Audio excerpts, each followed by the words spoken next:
All right, everybody. So we're going to be looking at some problems here dealing with solving one-step equations involving decimals. And our first job is to look at this problem. We have k plus 3.1 equals 2.3. And just like before, one-step equations, we're going to be focusing on, first off, identifying what we need to isolate. Our job is to get k by itself. And I always draw a line through my equal sign when I start these problems. That way it reminds me whatever I do to one side of the equation, I'm going to do to the other. So in this problem, I see that I'm trying to get k by itself, and I see there is a plus 3.1. And you should be thinking to yourself, what is the opposite of adding 3.1? So what we'll end up doing here is saying, okay, I need to cancel plus 3.1. The opposite of that would be minus 3.1. And this brings us back to why I drew the dotted line. Whatever I do on one side of the equal sign, or this dotted line, I have to do on the other. So I'm going to subtract 3.1 from both sides. These guys are going to cancel to make a 0. But anytime we wind up adding by 0, we just get that number back. So we wind up with k plus 0, which is just k. And on the other side, I can pull up my calculator. I'm doing 2.3 minus 3.1. I get negative 0.8. So in this problem, k equals negative 0.8. All right, let's look at the next problem on your note guide. Let me get rid of this one. And the next problem on your note guide for today, we have k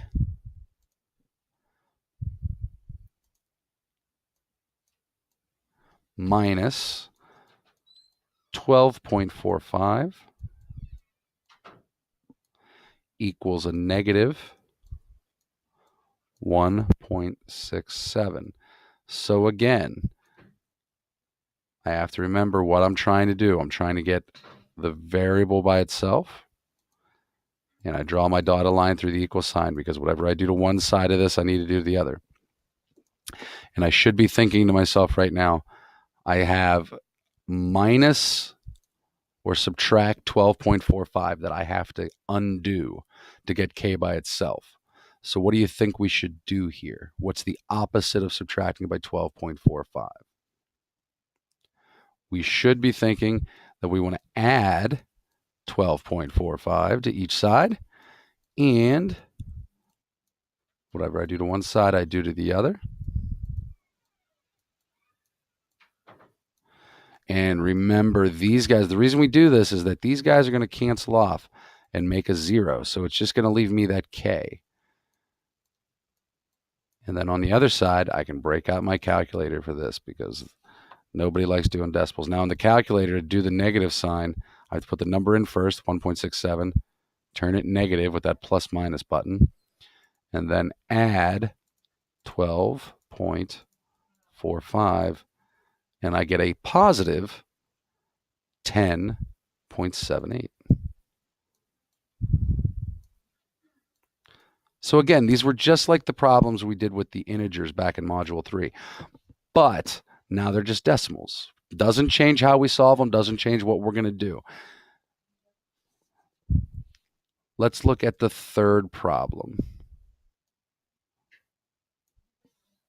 The third problem on our note guide, we have negative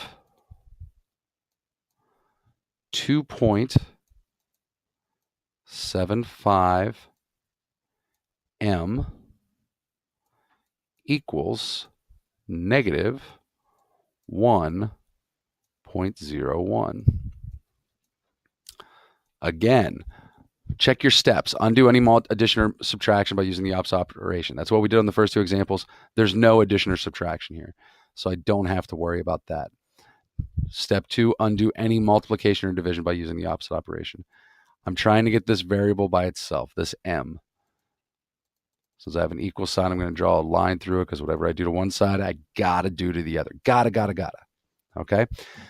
Now, anytime a number is sitting up against this variable, we should be thinking, hey, that's multiplication right there. So what do we have to do to cancel a multiplication on a variable? And remember, undo it by using the opposite operation. So what do you think we should do to both sides of this equation to get this m by itself? We should be thinking that I need to divide both sides by the negative 2.75.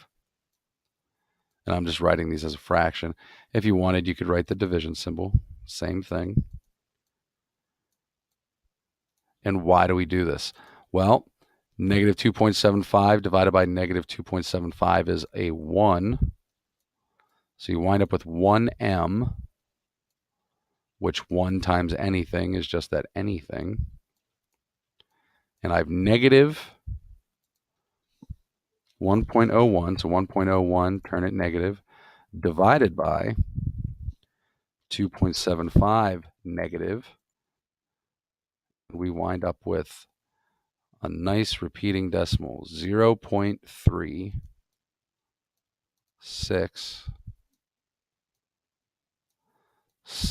Was it 7.2? Let's pull it back up. 7.2. And the 7.2 keeps repeating. So I put a little line over that 7.2 to say, hey, that's going to keep going on. I'm going to keep getting 7.2, 7.2, 7.2 over and over again. All right, let's look at your last problem on your guided notes for today. We have h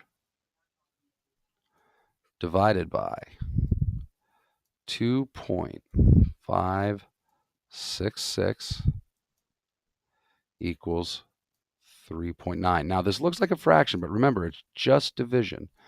And when dealing with one-step problems, all we got to worry about is this is the variable I want to get by itself to say I solve the equation.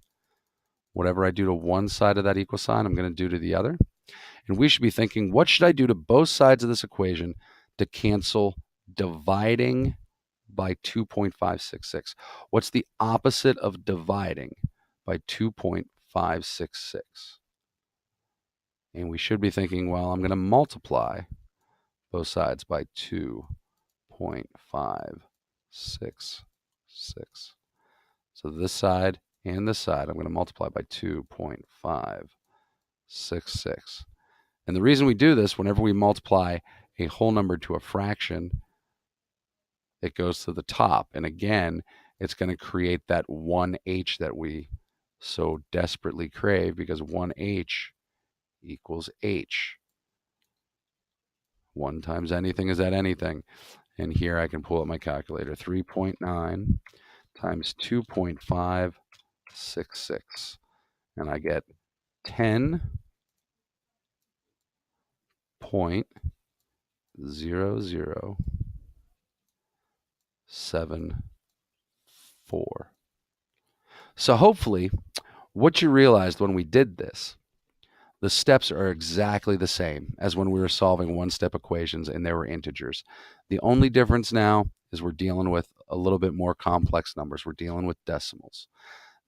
So go ahead and try your practice assignment. If you have any questions, make sure you call your teachers, come to tutoring, go to live lessons, get the help you need.